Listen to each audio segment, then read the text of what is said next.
Jackie Robinson was in the league, and nearly every team was already integrated with some non-white player on their team. Now that the teams themselves were integrated, expansion could begin. In 1961, MLB expanded to 10 teams per league and adopted a 162-game schedule. In 1963, they enlarged the strike zone. They kept expanding, kept expanding. In 1969, they finally lowered the mound from 15 inches to 10 inches after pitchers dominated all season long. And in 1956, the Cy Young Award was announced. This is Nick Dwyer with the 10th inning, and today we will be talking about the top four pitchers from the expansion and mound adjustment era, going from 1961 to 1976. To start off, we have Jim Palmer of the Baltimore Orioles. Pitching from 1965 to 1976 in the era, Palmer had a 44.8 WAR, going 174 and 93 with a 2.61 ERA. Starting in 321 games, Palmer had complete games in 146 of them. With 42 shutouts, Palmer went 2,504 and two-thirds innings, with 1,529 strikeouts, 853 walks, a 1.154 WHIP, a 3.28 FIP, a 1.79 strikeout to walk ratio, a 132 ERA plus, and 3 Cy Young Awards. Jim Palmer's career almost ended before it started. Starting in 1965, Palmer dealt with arm injuries through the 1966 and 1967 season before missing the entire 1968 season trying to nurse the injury. What seemed to be a potentially short career, Palmer considered quitting baseball and was placed on waivers. No one picked him up, and then he took Indocin before heading to Puerto Rico. All of a sudden, Palmer's arm stopped hurting, and he was seemingly back. Going 16-4 with a 2.34 ERA in 1969, Palmer suddenly looked like one of baseball's best pitchers. Palmer then went on to win 20 or more games in 6 of the next 7 seasons. From 1970 through the 1976 season, Palmer had a winning record in all but one of them, led the league in wins twice, and led the league in ERA twice. Leading in wins with 23 and 22 during the 1975 and 1976 seasons, Palmer led the AL in ERA during the 1973 and 1975 seasons at 2.4 and 2.09. Palmer was in consideration for the best pitcher in baseball over this time frame, but what wasn't a question was he was the best in the AL.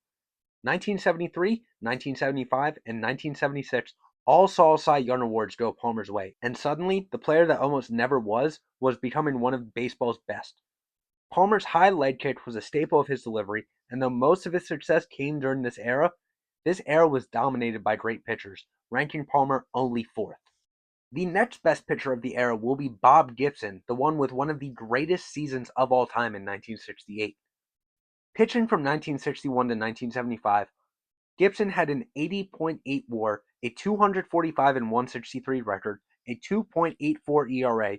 In 461 games started, he threw complete games in 251 of them, with 55 shutouts, going 3,722 innings pitched, 3,000 strikeouts, 1,249 walks, a 1.17 WHIP, 2.86 FIP, a 2.4 strikeout to walk ratio, a 130 ERA plus, 2 Cy Young Awards, and 1 MVP. Starting in 1959, Bob Gibson came up to the Cardinals, and it wasn't until the start of the era in 1961 that Gibson started to become great. Bouncing between the bullpen and the rotation, Gibson eventually became a mainstay in the rotation. 1962 saw Gibson's first All-Star appearance.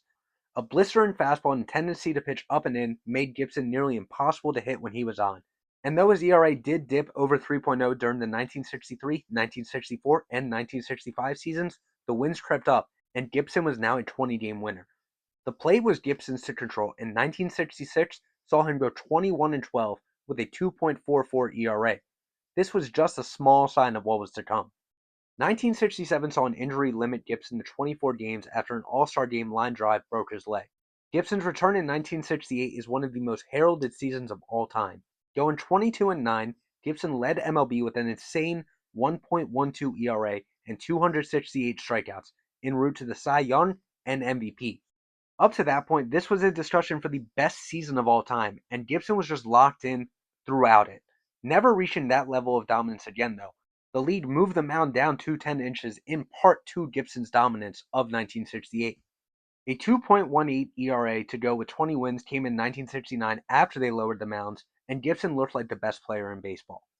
1970 and 1972 were Gibson's last great seasons, leading the lead with 23 wins in 1970 to go with a 3.12 ERA, winning Cy Young, before posting a 2.46 ERA to go with 19 wins in 1972. Gibson started fading and his career ended after the 1975 season, but for the era, not many were better than Gibson, especially for the duration of his career. And if it were not for two great pitcher stretches, Gibson would be the face of the era that was already known for great pitchers. However, one of those great pitching stretches came from Tom Seaver, our number two pitcher. Seaver in the era pitched from 1967 to 1976, compiling a 71.2 WAR, a 182 and 107 record, a 2.47 ERA.